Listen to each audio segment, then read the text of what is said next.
Well, Happy New Year. Woohoo! It's amazing to think that it's 2016, and I always like to have a theme for the year. So our theme for this year is, as a collective community, our, but I'm going to invite us to bring it to a personal sense right now. So repeat this with me together.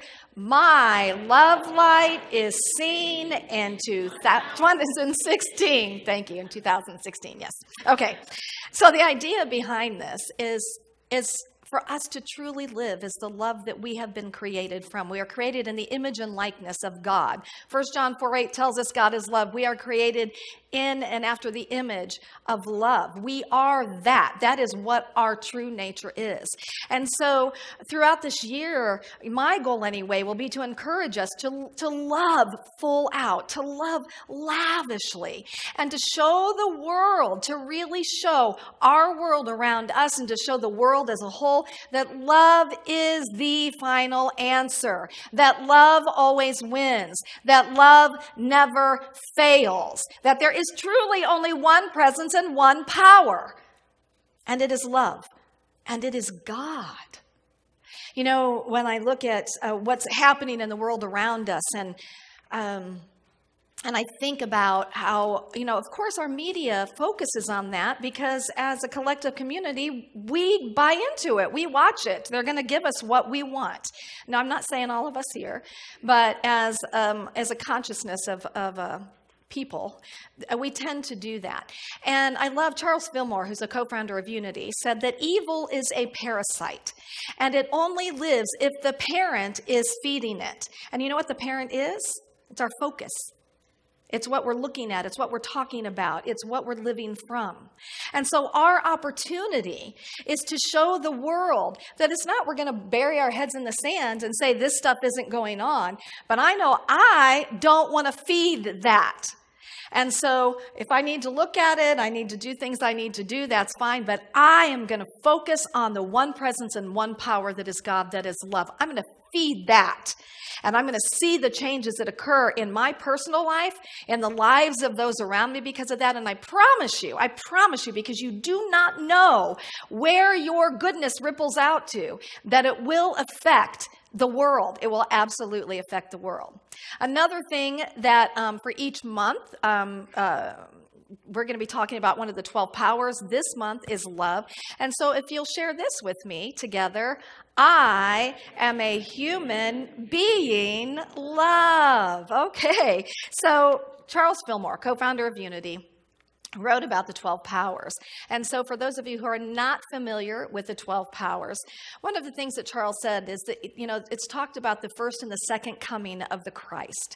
And he says that the first coming is when truth is introduced to our conscious mind. And it's kind of hovering there in the intellect. And then the second coming is when it is actualized, it is realized. It is when we are finally really and truly awakening and we are living an awakened life, that more of the Christedness, the Godness, the greater reality of who we are is expressing in our personal lives. Charles Fillmore had these 12 powers that he related to each of the disciples because he felt that each of the disciples represented a particular power to the best degree. He also had a place in the body where these 12 powers would relate to. And Charles Fillmore fully and completely believed and continued to believe that we do have the opportunity to regenerate this body. He had the sincere belief that we could live in this body for as long as we wanted to live in this body. And it's up to you what you want to believe about that. The jury's still out on that one for me. I'm not really sure. But again, we don't know. I'm just going to remain open. So the first power is love. And so I'm not necessarily going to talk about the power every week of the month, but for this month, I kind of get to. So I'm going to be talking about love today as self-love, and then we're going to talk about forgiveness, and we're going to talk about service. We're going to talk about kindness and compassion. So we're going to talk about love in that aspect.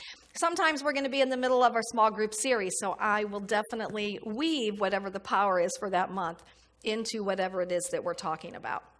But what I want to share with you today is my personal journey of self-love. And the reason that I want to share that with you is that I know that we're celebrating my 10th anniversary on the 17th. But the reality is today is actually it's the 10th year anniversary of me as the spiritual leader of Unity of Springfield. So I want to be able to to talk to you about some of this journey. Now, I did not mean to keep all of my calendars for these years. I kind of cracked up when I went in. I'm like, I've got all of them. Here's 10 years compressed in 10 calendars. But what is so great is, because I started to kind of look back and through them, and I got to tell you, I got to express and share a lot of love through counseling, through weddings, through holy unions, through celebrations of life, through just getting to do what I do here, through social events, and I am so, so, so, so grateful. But I want to tell you a little bit about this journey because it really was a journey of self-love, and I think that that's where we have to start. Is really moving into that place where we love and value ourselves, because it is then that we can truly love each other. And so this started in 1988 when was the first Sunday that I came to church, and I sat in the very back, and I knew that Sunday that I was home. How many of us have had that experience? You knew you were home. Yep, that's never changed for me. It's been my home for 27 years. Now, that day, I could not have imagined that I would be standing up here, having been the spiritual leader of this community for 10 years. But here I am. And the idea behind that is with God, all things are possible. And here's what I want to say to you. Even those things that you yourself have not yet imagined in your mind. And that's the cool thing about this. A couple weeks ago, I talked about the imaginal cells in the caterpillar. And these imaginal cells carry everything that is needed for the caterpillar to move into the chrysalis and to become the butterfly. And that when these imaginal cells start to become alive, the immune system of the caterpillar pushes them down, kills them off, until the cells become strong enough and they create a network that they then have the power, and they move this caterpillar into its next stage, into the chrysalis, in order for it to become the beautiful butterfly. And I believe that we have, and they're not called imaginal cells, but there's like imaginal cells in us that is who we really want to be. It's what we know. I think how many times in our lives have we felt something that's just like saying, yeah, that's you. But our ego, our old programming comes in and says, no, I can't go through those changes. I can't be that. No. And until we become committed enough that we're going to do something else. And ultimately, I believe that that's what happens for most of us, is that we finally become committed enough that we're going to do whatever it takes to bring that true nature forth, to bring that person that we know that we can be, to bring that person forth more fully. Okay, so I'm going to share this with you by sharing some of the story of the caterpillar. The caterpillar is meek and inexperienced to the sights, sounds, scents, and tastes of life. It is restricted to the narrow confines of its own eyes, having no wings to fly to other destinations and see its peripheral sights in full view. I'm going to tell you that's how I felt 27 years ago when I walked into this church. And I know that it may be hard for most of you to believe, but I used to be a very shy person. I was so introverted. I had no self-esteem. I did not think I was good enough. I was afraid of everything. The world scared me. And to ever put myself in a position where I might be ridiculed, where I could fail, I just stayed away from anything like that. So I really feel like I was in that state in my journey where I was just in this lower place, and it was just like, if I stay down here and I just keep going like this, then, but there was something in me. There was something in me that wanted to emerge, but I didn't know what that was.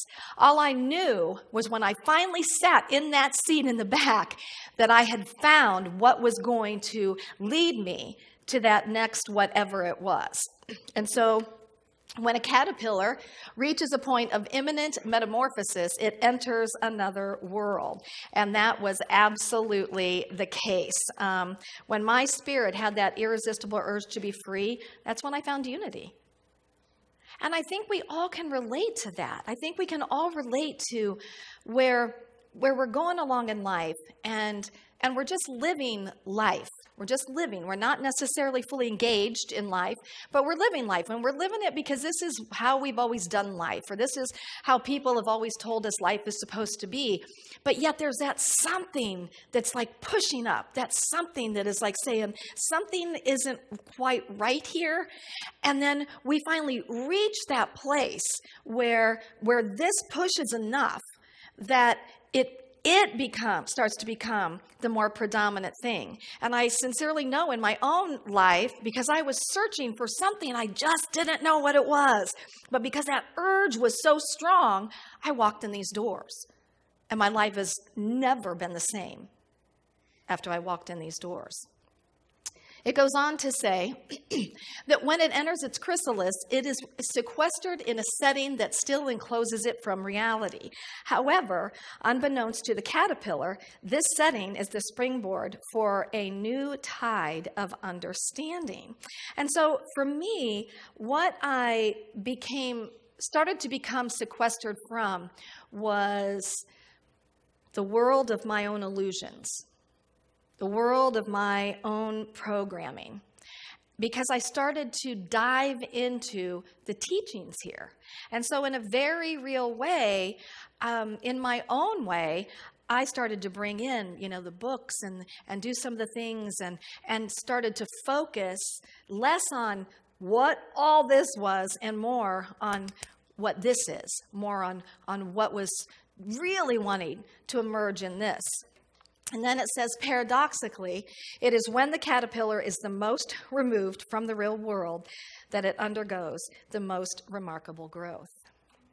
And so how I saw that in my experience was that I became so involved in my own spiritual journey. And some of the ways that I did that, my friends, I got involved. Within a few months of starting here, I volunteered to teach in the Sunday school area. Now, I had little kids, which kind of, I was motivated, but I was scared to death because I knew nothing about unity. And I'm going to go back there and I'm going to teach it. But still, that something was in there. And what really came from me was, if I have to figure out how to teach this to a child, I'm going to get it. Because at that point in my life, I needed simple. You couldn't have given me some of these principles until I got the simple stuff.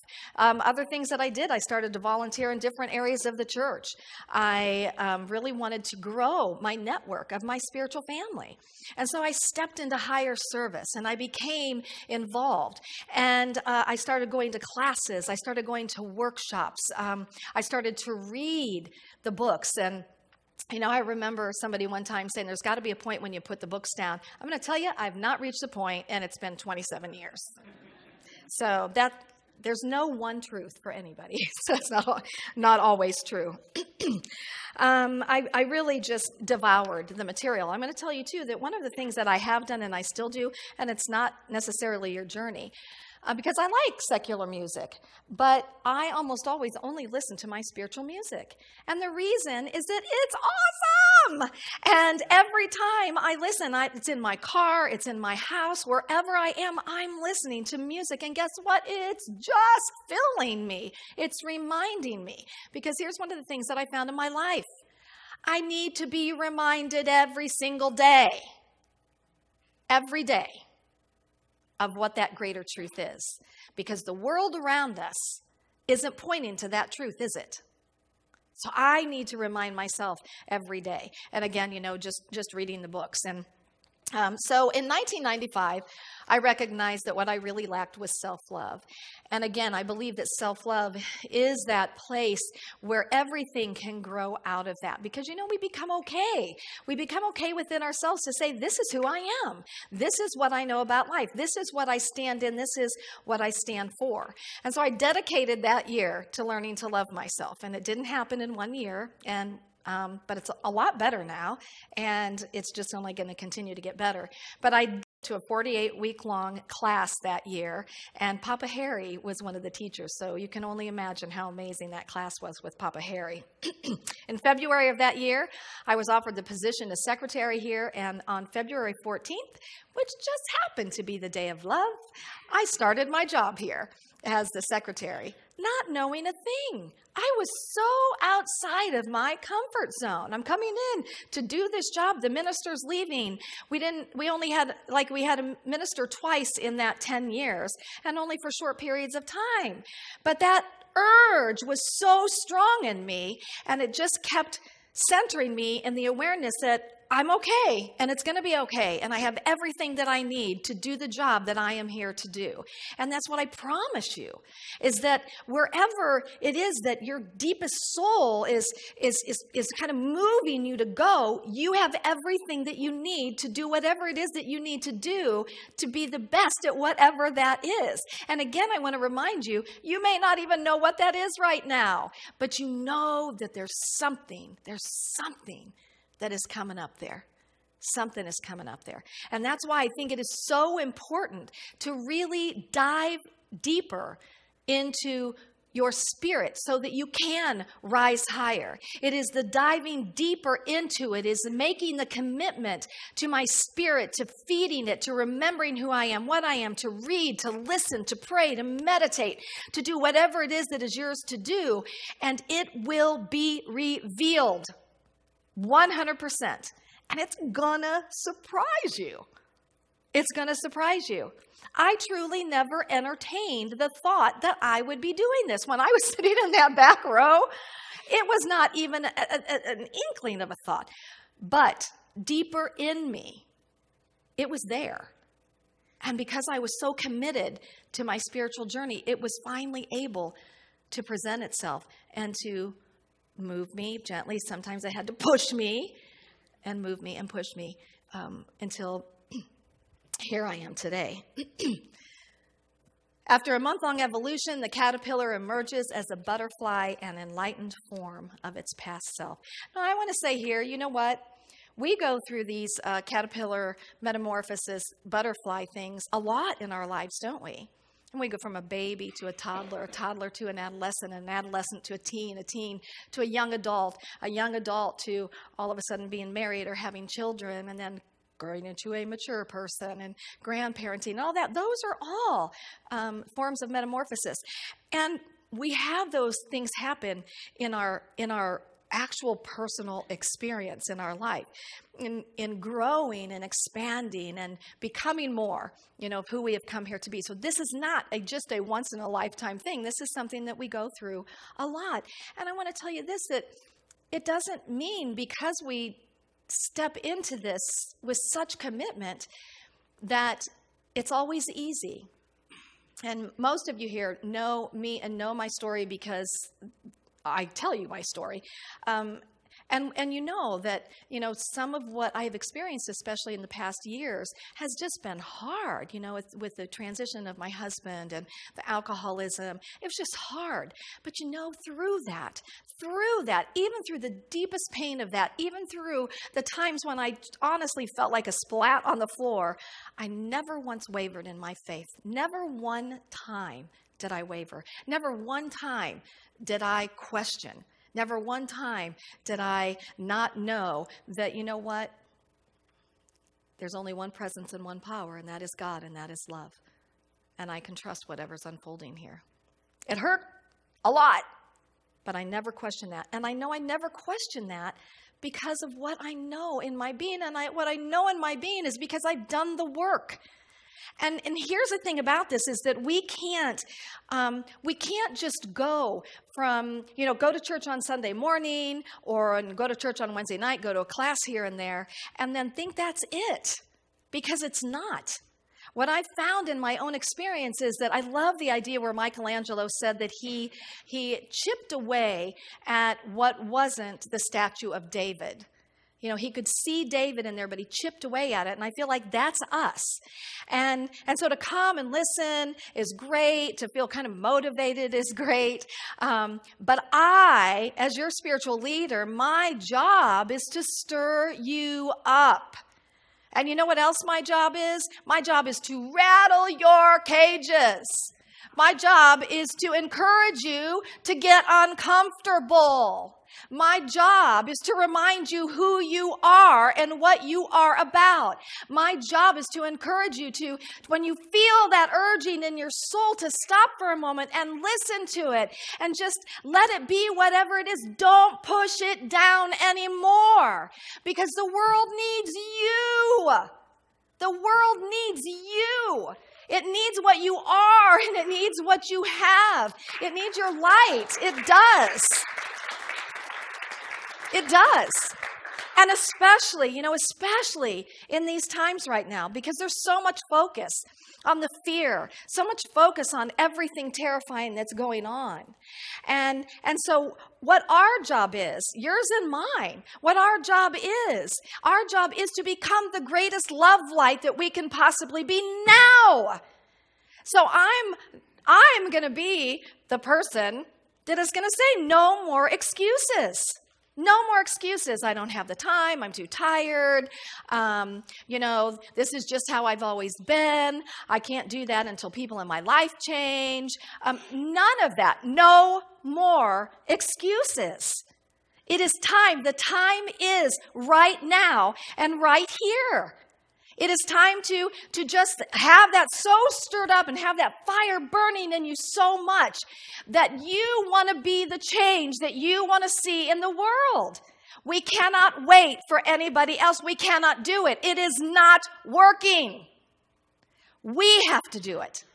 And the beautiful thing is that every time that we choose to show up as that love, as that goodness, as that hope, as that possibility, as that kindness, as that compassion, as that forgiveness. Every time we do that, what we don't know is how that ripples out. And in that, it does change the world. You know, one of my focuses this year is I am going to bombard Facebook with good stuff. I am going to put positive things on there. I'm going to find the best stories about people, because the reality is that people are good. There's just some that are crazy. And they are crazy, aren't they? But people are good. And we need to start remembering that. And we need to start seeing that in each other, even in the people in our personal lives. They're covered up. They're like the statue of David. And until somebody starts seeing that greater reality, they're going to stay covered up. We cannot make any more excuses. The time is now. The time is now for us to be that which we have come here to be. And if we're sitting in this sanctuary, if we're listening to this on the radio or the internet, you have been called. This is our message. This is who and what we are. So if you're hearing this in any way, yes, I'm talking to you. No exceptions. You are such goodness. Do you know that? To hear that for the first time, it was like, I'm good. You are good enough. Do you know that? Just say this, I am good enough. Yes, you are. Right where you are good enough. And I want you to really get that and to own that. And I want to encourage you to do this. Let's do this together, my friends. It is time to bring Springfield of Unity. It is time for our love light to shine in this community as it should be shining. But we can't do it alone. We have to recognize that individually we are a part of something so much greater. And so this year I am going to be calling you into high service. High service to this greater idea, not to the church. High service to what we are together and what we want to be. High service into what we want to see change in this world. But it does have to be high service to this community, because collectively we're going to do it together. So I'm not even going to ask you if you're on board, because if you come back next week, you are on board. Yes. And we are going to change the world. We are going to, because love never fails. Love always wins. So I want to close today with a personal version of, excuse me while of love is patient. We're going to bring that right here. Okay? So I really want you, as you say these words, to really take them in. And if you do have issues with impatience, with jealousy, with pride, with anger, it's okay. You're good enough right where you are. Take this in and speak this over and over and over again. And let it do its work in you, because it will. So together, I am patient. I am kind. I do not envy. I do not boast. I am not proud. I am not rude. I am not self-seeking. I am not easily angered. I keep no record of wrongs. I do not delight in evil, but I rejoice with the truth. I always protect, always trust, always hope, always persevere. I, as love, never fail. And so it is. And I just want to say to you today that the love light in me greets and celebrates and sees and shares and blesses in the deepest and the highest regard the love light that is within each and every one of you. And I am seeing that love light just growing and expanding and radiating and emanating and shining. And yes, I'm trying to talk so that I can look into each of your eyes to say that I really do see that love light in each and every one of you. And I'm delighted to be journeying this journey with all of you. And together, guess what? We're going to do it. No doubt. Namaste.